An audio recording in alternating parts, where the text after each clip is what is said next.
Chapter 8. A drama at the jewelry store. At the end, Ansika Yadav compromised. Then you must be cautious and call me once you feel uncomfortable. I will, Anya Yadav answered, then went outside. When Anya Yadav was out on the street, she looked at her phone in her hand with intense dislike. It was a cheap old phone. To be honest, Anya Yadav was used to smartphones, and she disliked the old one with buttons on it.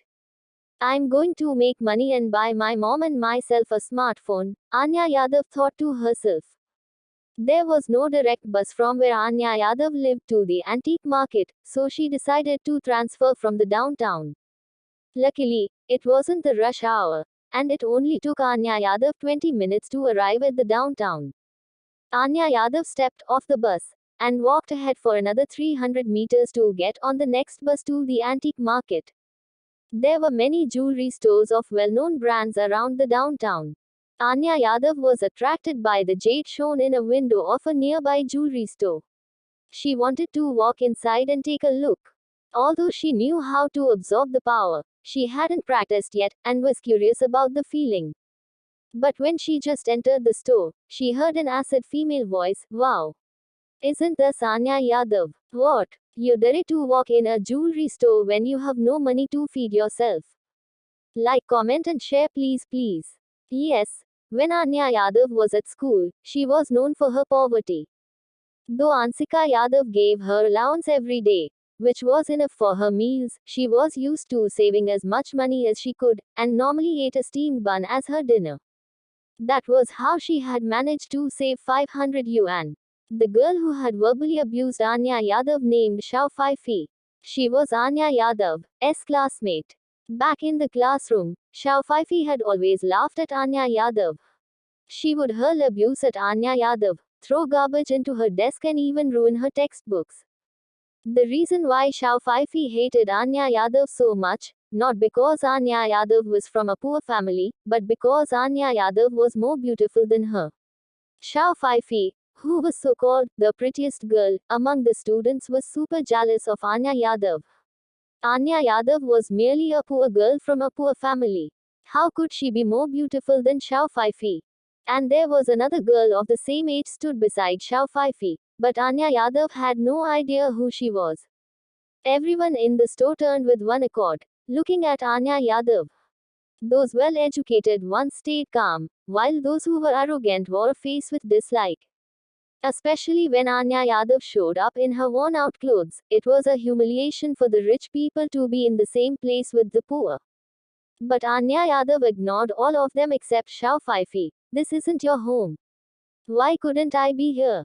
she argued. "Well, can you afford anything here?" Shao Fifi laughed at Anya Yadav, then wore an exaggerated face with surprise. "Gee, do you plan to steal something?" At that time, everyone's look on Anya Yadav changed, especially the workers who were alert. They obviously believed what Shao Fifi had just said. Anya Yadav was annoyed. "Shao Fifi, you don't have any proof for that, and I can sue you for libel." Her eyes were full of coldness.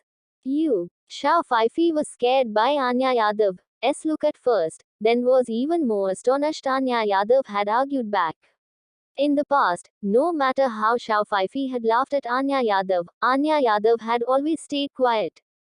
"Sister, let's go now." The girl who was with Shao Fifi felt threatened. She wanted to leave right away. "Why? I'll stay and see what can she afford." Shao Fifi raised her voice. She didn't want to run away in front of Anya Yadav. In her eyes, Anya Yadav was merely a poor student without any power, wealth, or support. Like, comment, and share, please. Then she looked at Anya Yadav with aggression. "I don't think I have to buy something just because I've walked in," Anya Yadav argued again. "If you aren't going to buy anything, then you shouldn't have walked in," Shao Fifi insisted. "I want to have a look first, and it's none of your business," Anya Yadav said.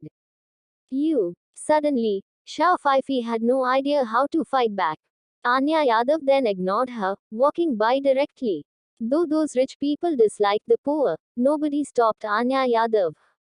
Just like what she had said, you didn't have to buy something just because you had walked in. But all the workers in the jewelry store kept their eyes on Anya Yadav like she were a real thief.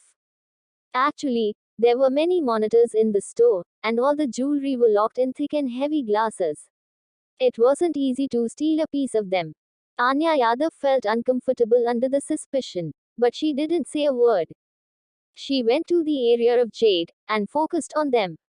Seconds later, there was a layer of light white fog appeared above those jade, and the fog was exactly the power Anya Yadav needed. However, the fog was thin, which meant the jade wasn't good enough. Anya Yadav didn't care at all, but the glasses blocked her out from those jade. She could only absorb the power without anything in the middle. Thus Anya Yadav had to give up.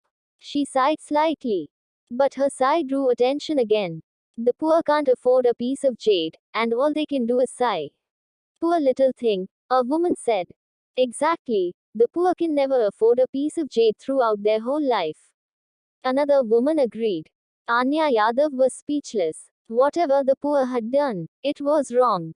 But how could they be so sure that she wasn't able to buy it throughout her whole life? She was poor for now, but it didn't mean she couldn't afford an expensive commodity in the future. Anya Yadav looked to those two women. They were around 40 years with good appearance. Both were in luxury dresses, a little over though. Especially the right one. There were 3 diamond, gold and jade rings around both of her 2 fingers. And a gold bracelet around one of her wrist while a jade bracelet around another one.